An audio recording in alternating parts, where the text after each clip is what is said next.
What do you want to say about Amari? He was an innocent soul. He loved pizza and oranges, and his favorite thing was cocomelon. And he loved music and just running around dancing.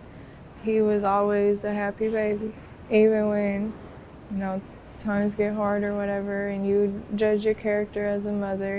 He was always patient, and he loved everyone regardless of everything. And now with him being gone, it's getting difficult. You still see him running around, you still see everything, you still hear everything. And now we just gotta live through what he loves the most to keep his spirit close to all of us, and until that one time we could see him again.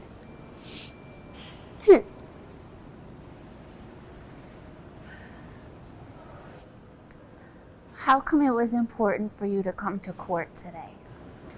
Because this man betrayed me, he hurt me, he took my whole purpose of life away from me. And I don't want him to sit back and think that he's gonna get this at all easy. He took a precious child away from many people, and he needs to pay attention to how we all feel, because this is not okay.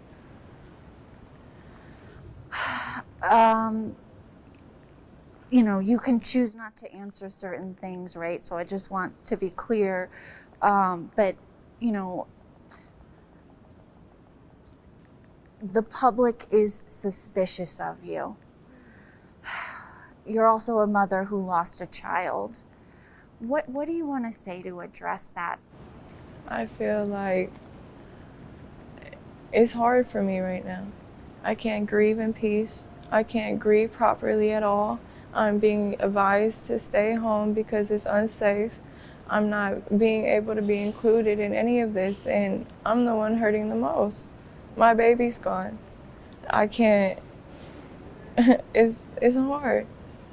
And everyone in the public, we respect your reach outs for the ones who do actually genuinely care and at least are trying to understand just as we are. And for the ones with the negative comments, we're still in court. I can't, it's very limited for things to be able to be said in the first place. And the negative comments is horrible. My son's up there looking down on all this, and he loved everyone for anything. And to sit here and see that this has brought hatred out of people when we're mourning over a child, that's horrible. He would not want that. And so, did you believe Terrell when he said a woman came to pick up Amari? I did. I had trust in him, and I would have never fathomed that this would have been the outcome. It is horrible. Was there ever a point before his arrest where you didn't believe him? No, not necessarily didn't believe, just started being more aware of the signs until on Wednesday when we went to Metro. When you found out, what went through your mind? My head just fell. I was disappointed. I felt betrayed. I just felt my whole insides just fall out. I had hoped that I was going to see my baby again, and they told me that was never going to happen. And again, I just want you to address, I want you to have a chance to address what people are saying. And one of the things is you talked to a couple of reporters, right? And Terrell shared his version of what happened, which we know police say is a lie now. But people said, well, how come she wasn't crying? Or how come she was so calm? Or what do you want to say to people who are sort of criticizing you? Everyone handles stress and irritation a whole different type of way.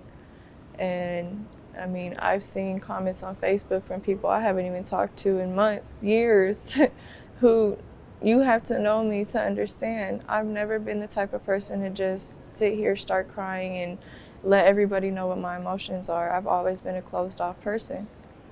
And so me being in front of detectives and reporters, I want to try to be level-minded to try to understand the full circumstances of what's going on instead of sitting down, breaking down about, and not being able to really gather all the information. I've had my moments of breaking down every time I'm alone or I leave. I be doing anything and just start crying. I'm just, I don't know, I try to just keep my head strong. I just have a couple more questions for you. Do you want to address leaving Amari with Terrell and not taking him to Colorado? It's okay, you don't have to. Do you have a support system? It's small, but it's something. We're trying to get through everything.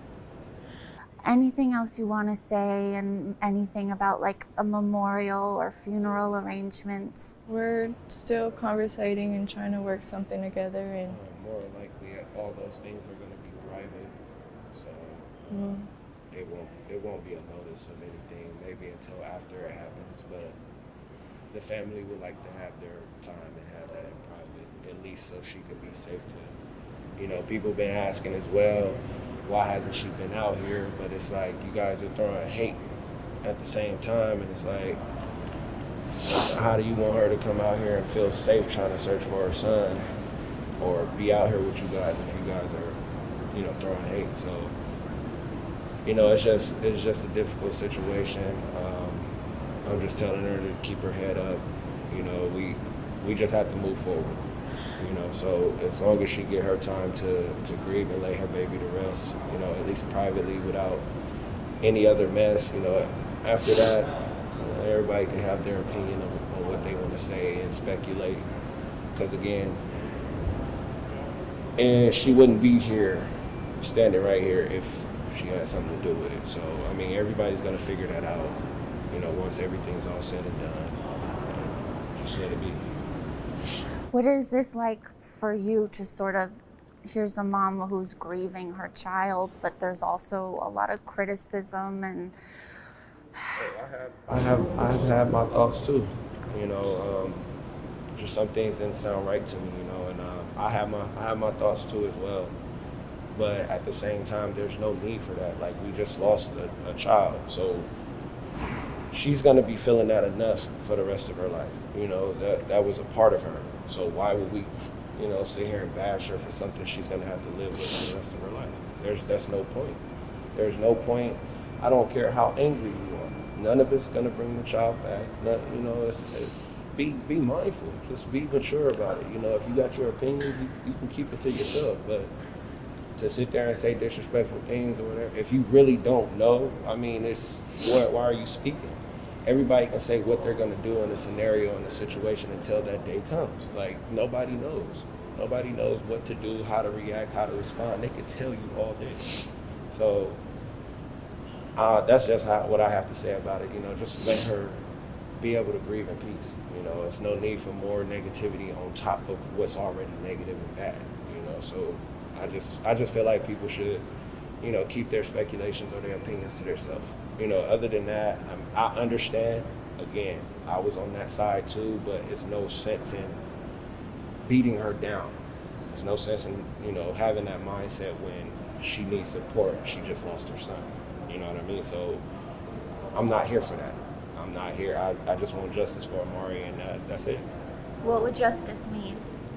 You don't want to ask my opinion on that. But justice would means he can go to bed peacefully, unharmed, at rest.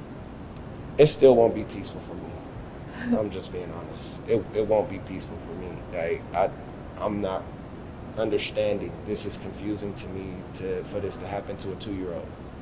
I'm not accepting you sitting in a box. I'm sorry. If that's cleanly how I could put it, I'm not accepting you sitting in a box. A 2-year-old child, no human being at all. And for whatever the situation was, I feel like you treated my child less than an animal. So I feel like you should be treated like one too. That's just my opinion. What's your name? Jacques. Can you spell that? Jacques. Your last name? Nalls. Nalls. And you're like a second dad. Yes. And you guys had these shirts made? Yeah, we had a couple of shirts made. We made shirts for immediate family, and then we're going to start doing bulk orders for friends and close relatives who would like to. Anyone that would like to support, anybody that would love to show support for Amari, we'll have, bulk orders done soon. And again, in my opinion, where I stand, I'm not looking for a cash grab or nothing. They can have these shirts. I just want the love and support for my son. That is it. Thank you both.